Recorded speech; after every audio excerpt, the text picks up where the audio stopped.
this is John from caveofprogramming.com, and this is a tutorial on the static keyword in Java.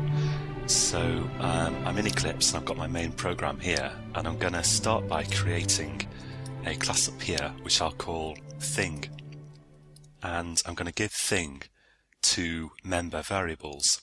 I'll make them both public, and let's give this a name variable of type string, and I'll also give it another variable of type string called description. Now description I'm going to make static, so before the string type here I'm going to put the keyword static, and we'll have a look at what the difference is between this and this. So if I, oh, and by the way, I should mention that usually if you have member variables, most of the time you declare them private or protected, which we'll look at later in this series of tutorials. But just for this tutorial, I'm going to make them public to keep things simpler. So I'm going to declare a couple of thing objects here. So let's have thing1 equals new thing, and I'll have a thing2 equals new thing. Now with the name variable here, each thing object has its own copy of name, so I can set thing1.name equal to Bob and thing2.name equal to Sue, and of course I can display those with a sysout. So let's say thing1.name and sysout control space thing2.name, and of course if I run this it's going to say Bob and Sue. The difference with the static member variable here is that each object does not get its own copy. Static member variables, also known as class variables, belong to the class, and there is only one copy because there's only one class. So if I want to access description, I access it via the class. I type the class name, description equals I am a thing, and I can do sysout on that in the same way, thing.description. So variables like this, which aren't static, are called instance variables, because every separate instance or example, or in other words, every separate object of the type thing gets its own copy. Whereas static variables like this are often known as class variables because they are associated with the class. So if I run this, you'll see down here it says I am a thing. And let's also have a look at static methods versus instance methods, because if I create here a public show name, let's say, I can do in here sysout name, and so I'm just outputting the name using this instance method, and I can replace my sysouts down here with a call to thing1.show name, and I should put the return type here, void, and thing2.show name like this. So if I run that, it's just going to do the same as before. I'm just calling these methods to output the name for each object. Now, as you might suspect, with a static variable, let's just maximize the editor here, Control M in Eclipse. With a static method, you can access it via the class. So if I write public static void, let's say I'll call it show info, then I'll just do a sysout in here, and I will put hello just for the moment. So to run this show info, I just say thing, the class name in this case, dot show info, like that. So I'm accessing it via the class. And let's get rid of this sysout. and if I run this now, it's going to output hello. So I'm running this static method here via the class. Now there are a couple of things to bear in mind here. One thing is that static methods can access static data because both belong to the class. So if I say in here, if I output description, output the static variable in my static method, that's going to work. So this is going to say I am a thing, just from calling my static method here. But static methods can't output instance variables like name. This gives me an error which says cannot make a static reference to the non-static field name. And that makes sense if you think about it, because the static data, the static instance variables exist before you've even created any objects from your class. So how can this know about the name which is associated with particular objects? It can't. So let's just put won't work. On the other hand, the instance variables can access the static data because, the instance methods can access the static data because, of course, by the time you've got objects, of course, you've already got the class. So methods attached to the objects naturally can access data attached to the class. So in this show name, which is an instance method, a normal sort of method, I can output description here. So let's just put a plus in there and some punctuation. And if I run this, I'm going to get, so this is from the static method here, I am a thing, and the instance methods are outputting I am a thing Bob, I am a thing Sue. So the instance methods can access the static data.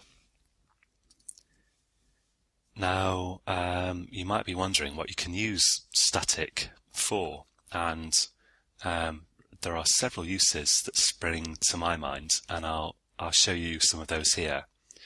Of course, one use is that if you've got a method that takes some arguments and outputs some data, but never deals with the instance data of the class, then you could make it static, because you only need really instance methods if they somehow deal with the instance data of the class. But there are a few other interesting uses as well.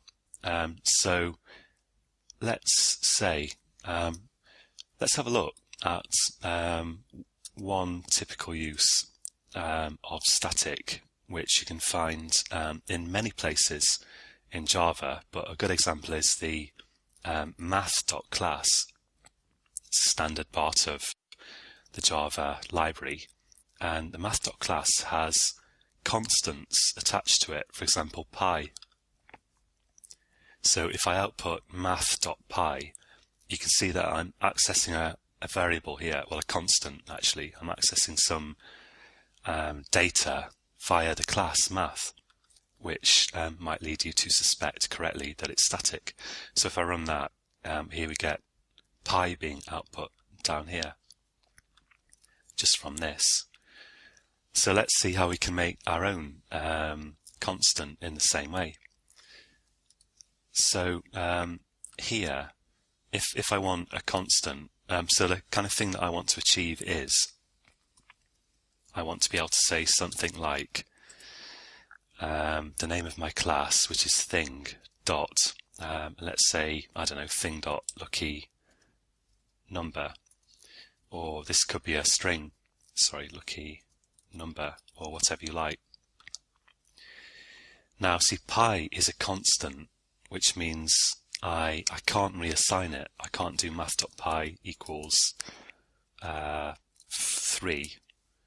If I save that, let's comment this out as well. So this will give me an error. the final field math.py cannot be assigned. It's constant, meaning it's unchangeable. And constant values, kind of by tradition or convention in Java, are represented by uppercase letters, and that's why I've written this in uppercase, and just to make it more readable, I've put an underscore in the middle there. And to implement that, so it's going to be a public variable, public because it's accessed outside the class, and we're going to look at public, protected and private in future tutorials.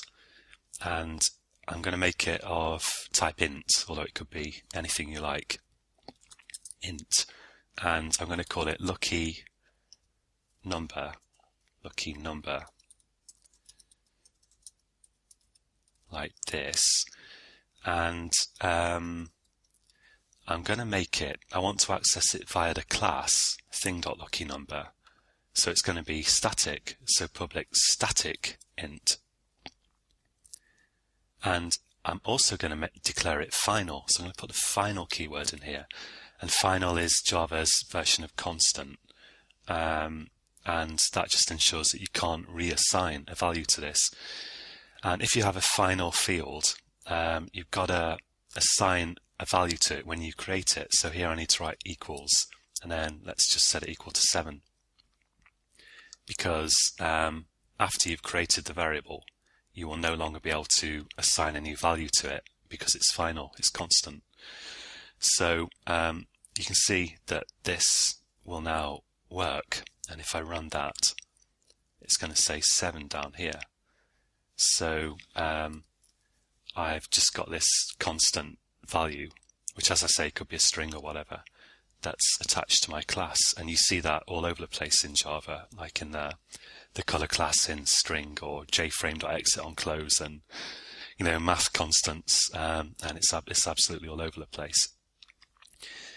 Another really good use of static is to count the number of objects that you are creating. So let's have in here just for simplicity, I'll make it public again, but normally this would be private and you'd access it via a getter, but I'll say public int count, and I'm going to make that static, so it's attached to the class, not to the particular objects, and I'm going to initialize it to the value 0, and I'll give thing a constructor, so I'll say public thing, no return type for the constructor.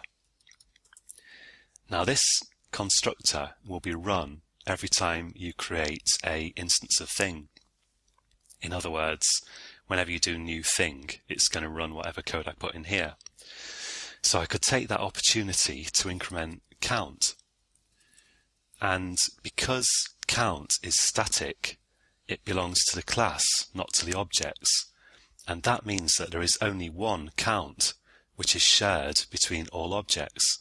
So anytime an object increments count, there's only going to be one copy of count, and it's incremented for all objects in effect, because, as I say, it's attached to the class. So here I've done, well, let's first of all output it up here. I'll say sysout thing.count, and as I say, normally you'd have a getter called getCount probably, and then let's say here I'll just put some text in and say before creating objects, count is like this, and I'll put a plus in there, and let's just copy that, and I'll move it down here after I've created my objects. So if I run this, it's going to say, scroll up a bit, before creating objects, count is 0, because when I output thing.count up here, it's just at its initial value of 0. But every time I create an object, it runs the constructor and increments count. So after I've created my objects here, each one of those will increment count, and then I'm outputting thing.count again, and it's saying after creating objects, count is 2. So this is handily counting the number of objects that I've got.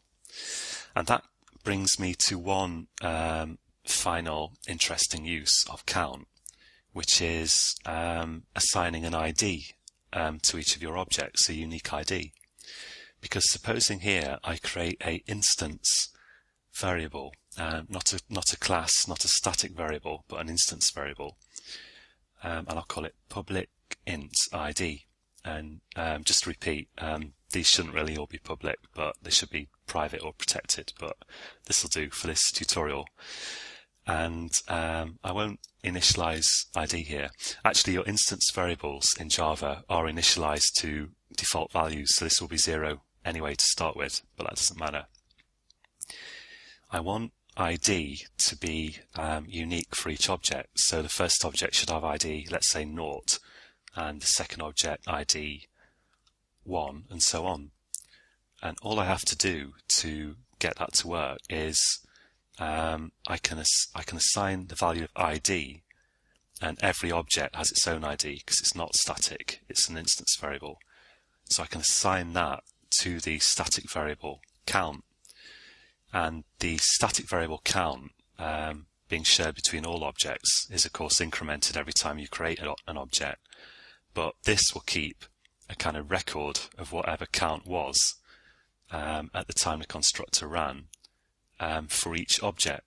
Each object has its own ID, but there's only one shared count. So that means that if I say down here, let's say, I could change show name. So in my show name method here, I could say object ID and plus,